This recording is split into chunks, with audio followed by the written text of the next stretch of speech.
White potatoes are one of those gray area foods when it comes to thyroid healthy eating. Are they just empty calories that are going to send our blood sugar into the stratosphere? Or do they actually have some nutritional heft? What's up with spuds? Should we be eating more of them, less of them, or none of them? These are the questions we're going to explore today. Hello, thyroid thrivers. Welcome back to another episode of Thyroid-healthy Bites, a weekly podcast dedicated to helping you live well and eat well so you can feel well. I'm Ginny Mahar, your host and the face behind the apron at hypothyroidchef.com.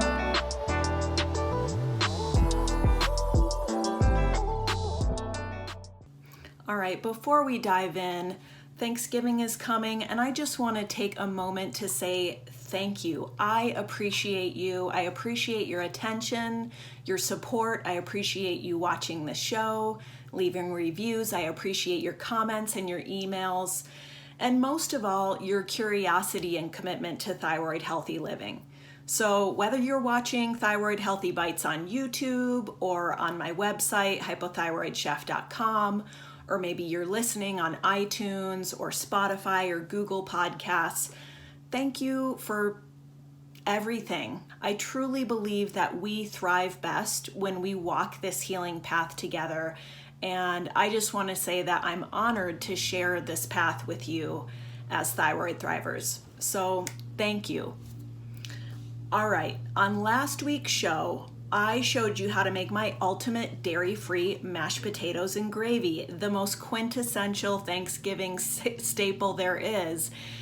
And I heard from some of you after who either can't tolerate white potatoes or aren't sure if you should or shouldn't be eating them because of various things we hear about potatoes and nutrition and inflammation.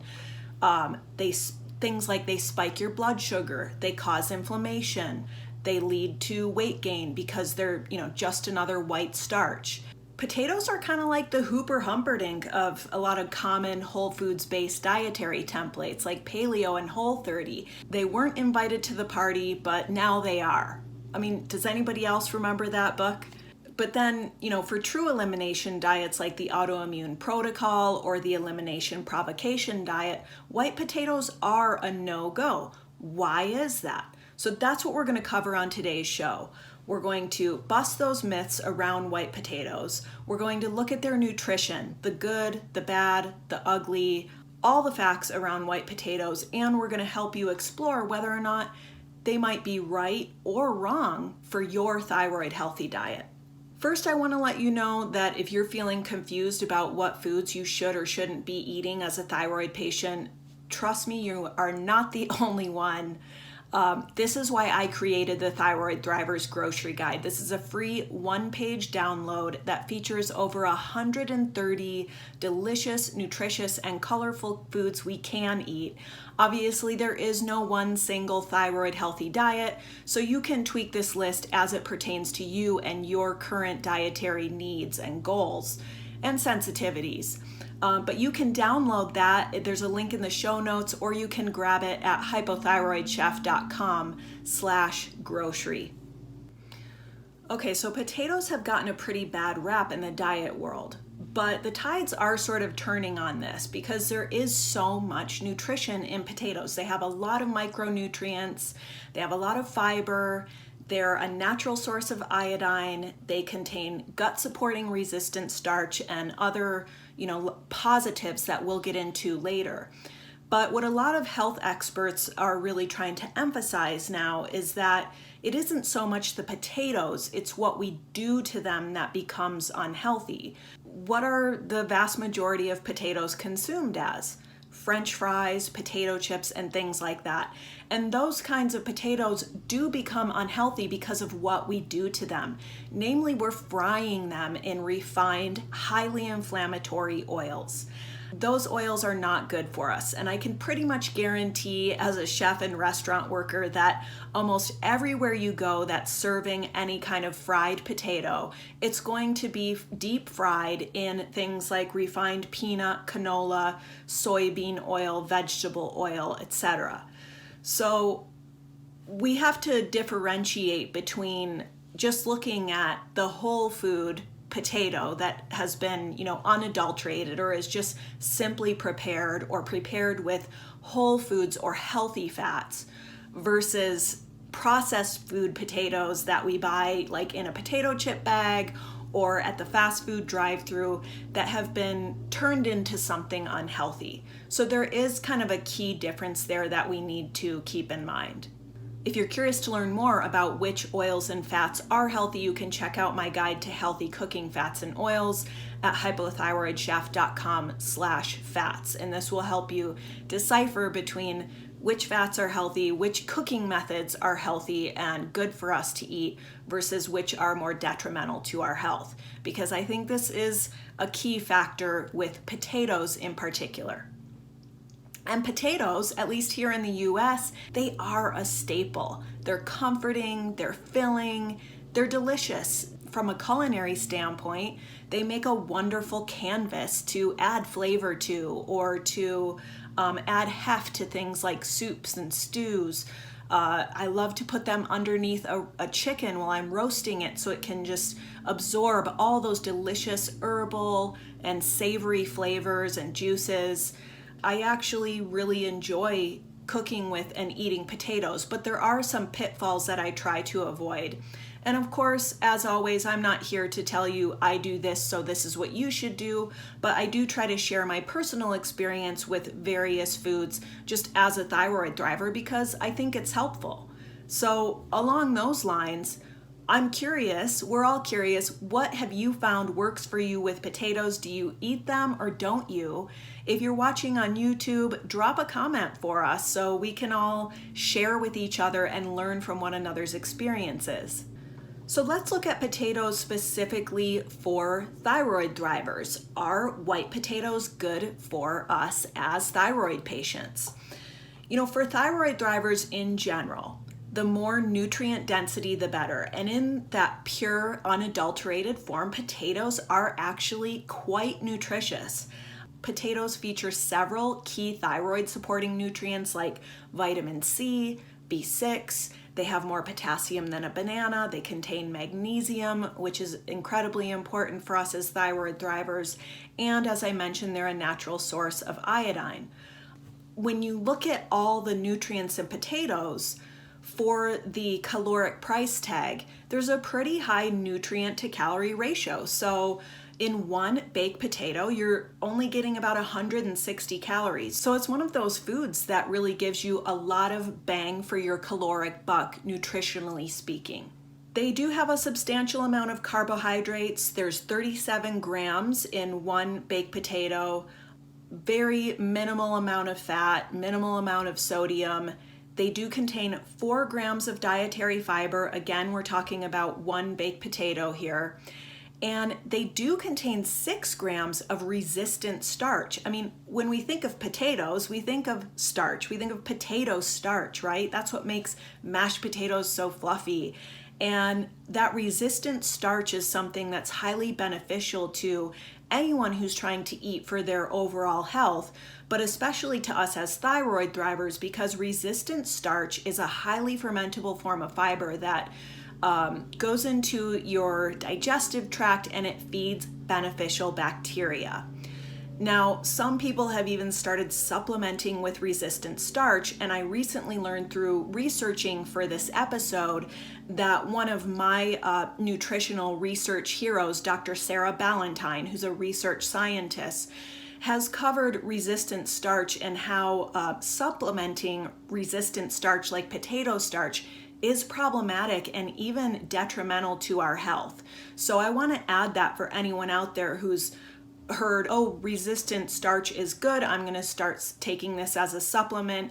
This is one of those cases that highlights, the power of just making good food choices for our health and how sometimes really just eating those whole foods is the ideal thing we can do for ourselves. So looking at the vitamins and minerals in one baked potato, we've got 28% of the recommended daily allowance of vitamin C, 27% of the recommended daily allowance of B6, 26% for potassium, 19% for manganese, 12% for niacin, 12% for magnesium, 12% phosphorus, 12% folate, 10% copper, 10% iron, and 40% of the recommended daily value for iodine, which is a key thyroid supporting nutrient. Now, iodine is one of those finicky nutrients for thyroid thrivers because our body requires iodine to create thyroid hormone. But there is some disagreement now with new research and science coming out around iodine, especially for Hashimoto's patients, because we are exposed to so much iodine through other products and processed foods, even beauty products, that certain experts like Dr. Alan Christensen, if any of you follow him, feel that really what we need to do is reduce iodine in our diets. So if you're on a low iodine protocol, potatoes might not be the best choice for you. However, in general, in terms of trying to eat a diet that has enough iodine but not too much, potatoes are a good source of that mineral. So yeah, that's a lot of nutrition in one little potato. And as always, the choice of whether or not to eat potatoes depends on you and your current dietary requirements. What are your unique sensitivities? Because a lot of us respond differently to different foods. So what's right for me might not work for you, and vice versa. So let's look at that. Are potatoes right for you? It depends on your current dietary requirements and goals. And so many of us are utilizing various healing diets in order to try and reduce our symptoms, reduce our antibodies, lower inflammation, and things like that. So I think the best place to start is looking at those different diets and which diets allow potatoes and which don't. And then we'll go from there into why certain diets don't allow potatoes and why others do. So if you're gluten-free, potatoes are naturally gluten-free, so that's not a concern. Some thyroid thrivers do report that they feel better and are more able to maintain a healthy weight on a low-carb diet like healthy keto. And unfortunately, that high carbohydrate content in potatoes does turn them into something that really can only be eaten in small amounts on those diets. Now, what if you're utilizing a healing protocol like paleo or Whole30 or AIP? That's where things get a little tricky and opinions start to vary. So on paleo and Whole30, potatoes initially were not allowed, but now they are. At least for Whole30, they're officially allowed, and for paleo, it's like most paleo proponents say white potatoes are okay as long as you tolerate them okay. And that's mainly because of that high nutritional content and all the good things that potatoes have to offer that we just covered.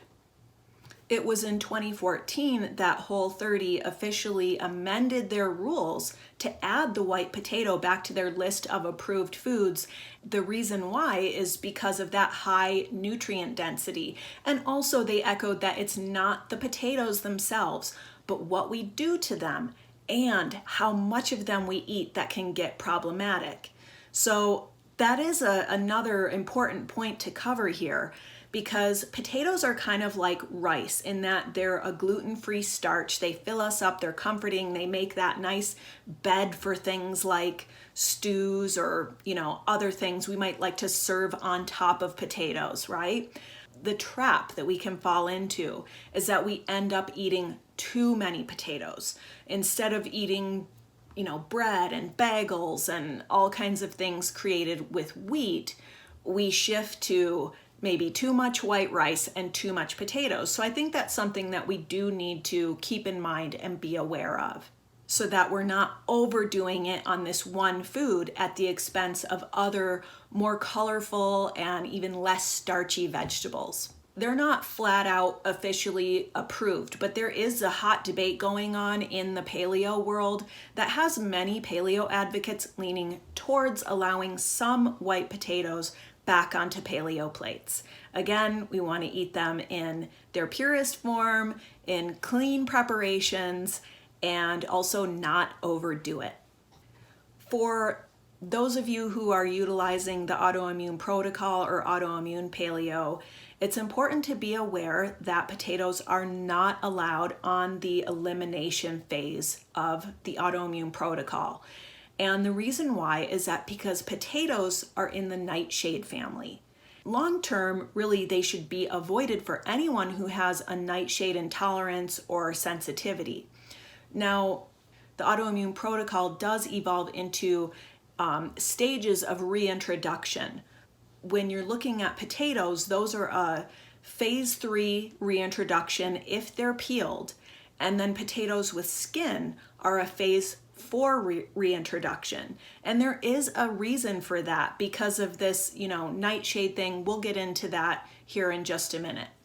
Why are nightshades a problem for some autoimmune thyroid patients? And this is the vast majority of us. Over 95% of us who have been diagnosed with hypothyroidism do in fact have Hashimoto's or autoimmune hypothyroidism.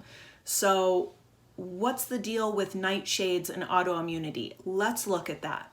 We've covered a lot of the bright side of white potatoes, so now we're going to shift into kind of the darker side, right?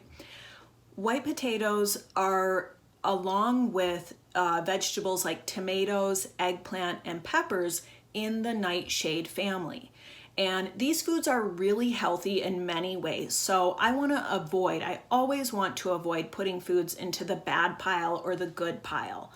But this is why nightshades can be problematic for some. They contain natural toxins that can cause inflammation and contribute to leaky gut. And the two primary toxins found in potatoes are glycoalkaloids and saponins.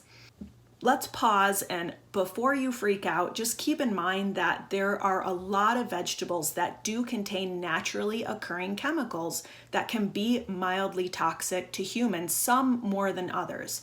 And I don't mean to downplay this too much, but it's just important to remember that these foods, including white potatoes, tomatoes, yams, chickpeas, garlic, they all contain saponins, and they're otherwise very healthy and not problematic for most people.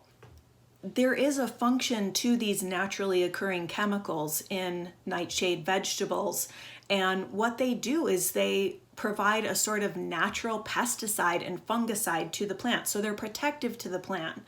But when they get problematic for humans is when too much is consumed, or when an individual has a health condition that involves inflammation and or leaky gut. And that does include a lot of us thyroid thrivers. So to put it simply, some of us are just more sensitive to those toxins than others. And whether or not potatoes are going to be problematic for you specifically depends on how much you consume and what your current health status is. For example, those with arthritis might find that nightshade consumption leads to increased pain and inflammation.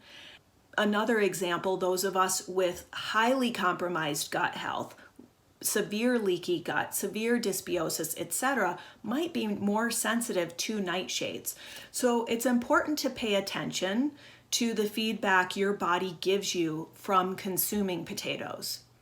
So if you feel like white potatoes or even nightshades altogether might be a problem for you, then this is still the gold standard for identifying dietary sensitivities, is you remove that food or group of foods from your diet for 4 to 6 weeks, and then you reintroduce it. And through that entire process, during the elimination and reintroduction phase, you are carefully tracking and logging your symptoms so that you can really tune into that feedback your body's giving you that's telling you this food is right for me or this food is not right for me. That's really the purpose of that elimination phase of the autoimmune protocol or the elimination provocation diet, is to give you that opportunity to take out potentially problematic foods and then systematically reintroduce them so that you can get to that, ideal thyroid healthy diet, which is personalized to you and your unique needs and sensitivities. Now, if you feel like Potatoes haven't been too much of a problem for me. I like to eat them and I'm going to eat them. I'm in that camp. I try not to overdo it, but I do enjoy potatoes and I like the flexibility of being able to eat some white potatoes. Now, for those of us in that camp, there are ways that we can avoid or reduce our exposure to those naturally occurring toxins in potatoes. So first, when you are shopping for potatoes, make sure you always look for really firm potatoes without sprouts. If they're spongy or if they have a lot of sprouts or if they have gotten a green tinge, you want to throw them out. Those are all indications that there's going to be a higher amount of those problematic toxins in the potato. Once you bring your potatoes home from the store, you want to be sure and store them in a cool, dry, and dark place. Personally, I find they last longer in the fridge than in the pantry, but storing them in the dark really is important because light exposure can increase that glycoalkaloid content. Again, that's one of the natural toxins found in potatoes. Another way to decrease the amount of those naturally occurring toxins found in potatoes is to peel the potatoes. Now, keep in mind, this is also going to reduce the amount of vitamins, minerals, and fiber you get from the potatoes. But that's also why on the autoimmune protocol, when you get to those reintroduction phases, peeled potatoes are stage 3 reintroduction and potatoes with skin are stage 4. So if you can tolerate potatoes without the skin, then maybe you can go into trying them with the skin. Or if you think you might have a problem, but you're going to be eating some or you would like to eat some, that's something that you can try, is peeling the potatoes in order to reduce those problematic natural chemicals. And finally, if you do eat potatoes, just be mindful of how much and how often you're consuming them. It can be easy to overdo it on spuds and fill your plate and your belly with them too often. And again, this comes at the expense of other colorful and less starchy veggies.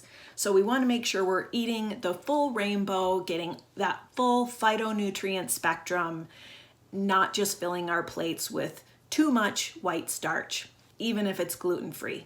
Okay, let's talk about blood sugar and potatoes, because this is one reason some diet books and things have put potatoes on the no-no list. They do have a rather high glycemic index and glycemic load.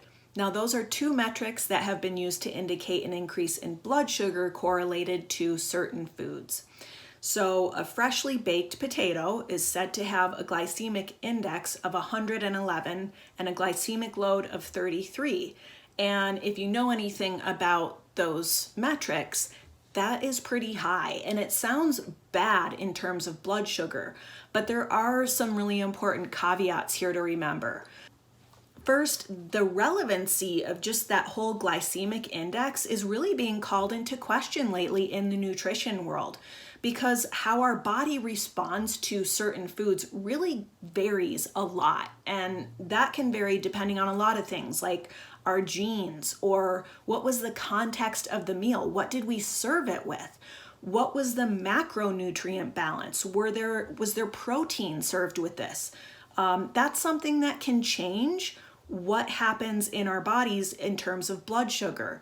So that's just something to keep in mind, but it is something that's pretty pertinent to potatoes that have been kind of vilified by that glycemic index. So there's certain things, and this is what I learned again from Dr. Sarah Ballantyne, also known as the Paleo Mom, the research scientist. Certain things we do to the potatoes can really lower that glycemic jolt we get from eating starchier foods like potatoes. So things like cooling the potato or preparing it with some fat, which we usually are going to serve our potato with some kind of fat, or even an acidic ingredient like vinegar. Also, serving that starchy carb with some protein will help with any kind of impending blood sugar spike. Another factor is that naturally occurring resistant starch that we kind of touched on earlier. All of those can really bring that glycemic index number way, way down. All right, let's talk about one of the best things about white potatoes, which is that resistant starch. Potatoes are a really awesome natural source of resistant starch. And again, that's that highly fermentable, insoluble fiber that helps support healthy gut flora. Supplementing with things like potato starch is not recommended by the experts that I look to for reliable science-based health information. But what is recommended is eating whole foods with resistant starch, and that includes white potatoes.